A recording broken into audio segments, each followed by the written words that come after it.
So I'm comfortable with it, but I definitely have a lot to learn within the ins and outs of being a returner. You know, there's a lot more to it than I ever even thought before. I used to have conversations with Smiley, you know, so you know, right-footed punter, left-footed punter, which ways, if it doesn't turn over, which way is it going? If it does turn over, which ways?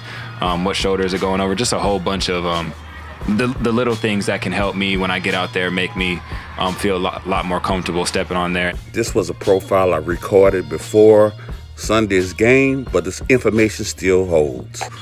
All right, this is a guy I haven't mentioned in a while. Khalil Shakir, wide receiver out of Boise State, drafted in 2022 by the Bills in the 5th round, 5th pick.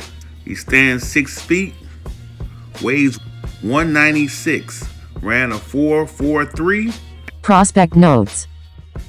Coming out of high school, he was a 4-star recruit. The film showed that he was a punt returner. He had adequate speed. He was able to get separation. He tracks the ball well.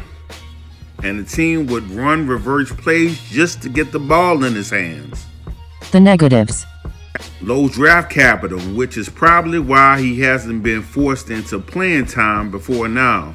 When you are drafted in the 5th round as a receiver, you have to get out the mud and earn every bit of your playing time, which is why most wide receivers without draft capital are buried on depth charts and usually disappear into obscurity. Also, he is a primary slot receiver in itself is a limitation. Another negative is last year in college, he had a very high on-target passes drop rate. Although his previous season, it was very low. Badges.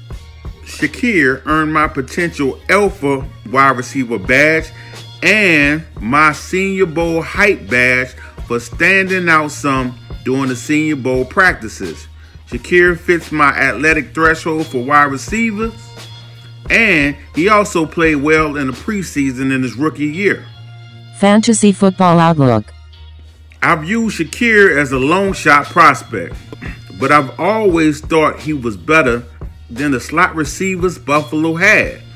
And to be honest, I liked him more as a prospect than Gabe Davis.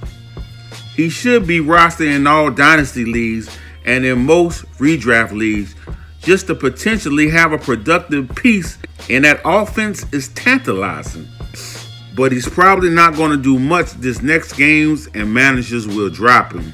I will say, if he manages to give you 9 points in a normal PPR league, hold.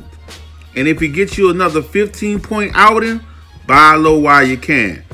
But if his snaps decrease and he go back down to playing 35% of the snaps, you can drop him like a bad habit. It's a good chance his usage has only went up with the disappearance of Knox. He may be a flex option while Knox is on IR.